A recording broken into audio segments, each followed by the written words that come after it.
Hello everyone, Coasters and Places here.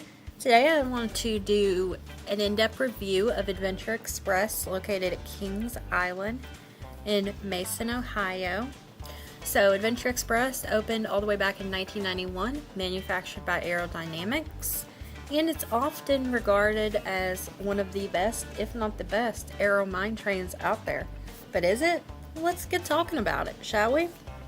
So, it was originally designed and inspired by the Indiana Jones franchise and retains some of that theming still to this day. So, it does have a lot of theming, unlike some mine trains that aren't super themed. This one does. And it's currently located in the Adventure Port area of Kings Island.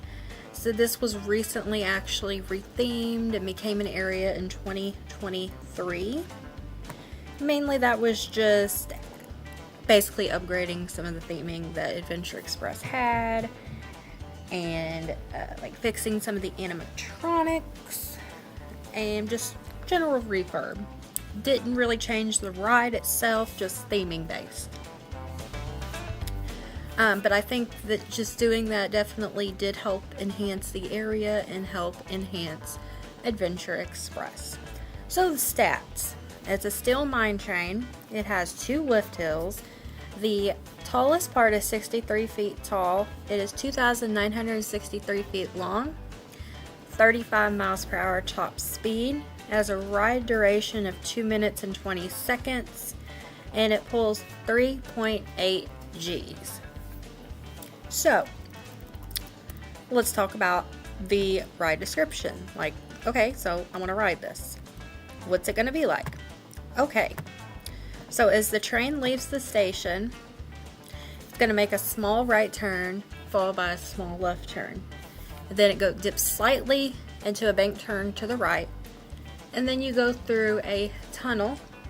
After you exit that tunnel, you go over a brake run, and you'll feel it slow the train on its way through a second tunnel. Not really sure why it slows it down, but it does. And then the train makes the sharp 90-degree turn to the left into the first lift hill. It exits that tunnel at the beginning of the lift hill, and then you'll go under like several wooden beams, and throughout this ride you'll see some of the theming, the subtle theming. And when you reach the top, there's a short little pre-dip or dip before it actually quickly goes down a 270-degree turn that's to the right. At the end of that turn, there'll be a short dip followed by a 90-degree turn going up to the left. And at the top of that turn, you'll go down through a slightly banked turn to the right. Then once you level out, you then go through another bank turn to the left into the coaster's third tunnel. So I do really like these tunnels that Adventure Express has. Once you come out of that tunnel, then you have a right turn, followed by 2 left turns that go up into the final tunnel. And then you have a second brake run that slows the train inside as it enters the second lift hill. And that second lift hill is completely enclosed, so you're going to go up this lift hill, and then this is where the large stone warrior statues with the glowing eyes can be seen, and they have their clenched fists. It looks like they're pounding down on the riders. It's pretty cool theming actually through there. And at the top of that lift hill, it does feature a stone warrior with very sharply lit eyes appearing to pour a thing of lava on riders as you pass underneath. And then when you get to the top of that lift hill, the train takes a short dip and then exits the tunnel, turns right into the final brake run into the station. So, with that being said,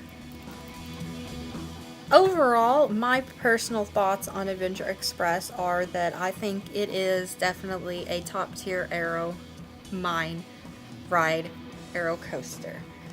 It's not my personal favorite, but 100% top 3. There's no doubt about it. So with it being an Aero Mine coaster, it is one of the newer ones. So with that, they got more innovative and did decide to add more theming. Then again, that could have been at Kings Island's request. But either way, I do really appreciate the theming that Adventure Express does have.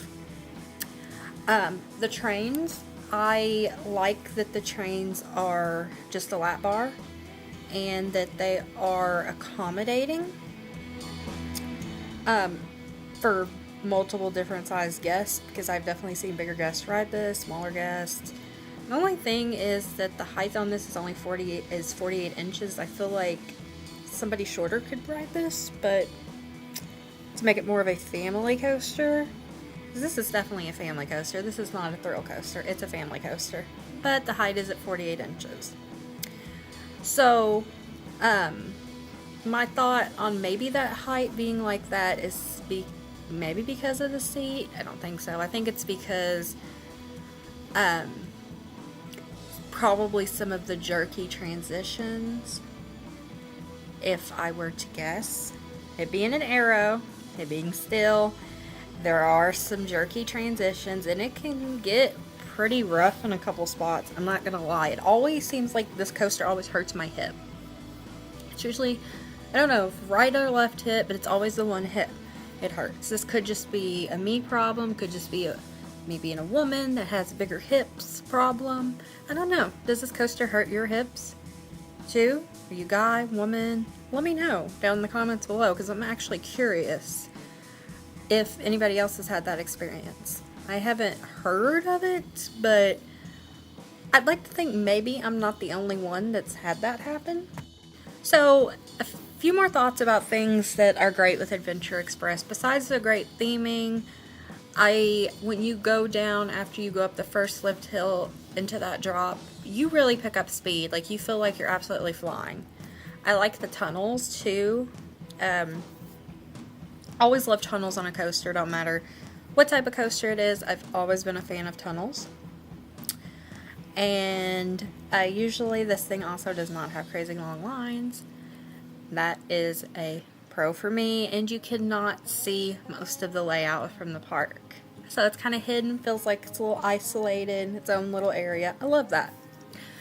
And again, it has just a really great layout, and it is not as rough as some of the Aero Mine trains as I've rode. A con, again, it is rough in a couple spots. It's going to be janky. It's an old Aero Mine train. Kind of comes with the territory. I will ride this every time I go to Kings Island, but typically it only gets one ride, but I will still ride it. So it's not like something that I've rode once and I'm like, yeah, I cannot ride this again. No, it's not that bad. Not that bad at all.